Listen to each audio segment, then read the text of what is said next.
Gaya ng inaasahan, agaw eksena pagdating ni Senador Bong Revilla sa Sandigan Bayan kahapon. Matibay ang suportang ipinakita sa kanya ng kanyang pamilya. Nagsuot sila ng puti bilang simbolo raw ng pagkainosente ng senador sa mga kasong kinakaharap. Balitang hatid ni Salima Refran.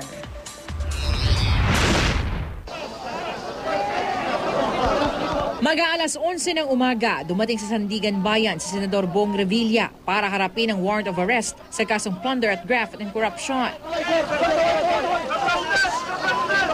Siksika na tulakan ang dinatnan ni Revilla, pero nakangiting bumaba pa rin ito ng sasakyan.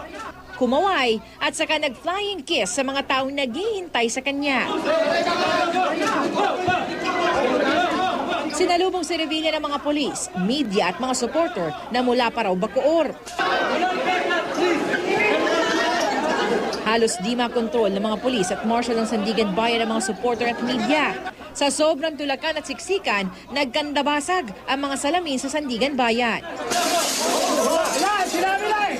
Hiniiniwan si Revilla ng pamilya niya saan man siya magpunta. Si Revilla agad pinasok sa sheriff's office. Pumasok din siya sa detention cell pero lumabas muli. Mula sa salamin, kumaway si Revilla at nag-thumbs up sa mga kamera. At nagmuestra ng tila pagpapakita ng lakas ng loob. Pinapirma siya ng mga dokumento. Sa warrant of arrest sa kasong plunder, nakasaad na walang nirekomendang piyansa para kay Revilla. Sa legislative advisor niyang si Richard Cambe, Janet Lim Napoles, at pamangkin nitong si Ronald John Lim at driver na si John Raymond de Asis.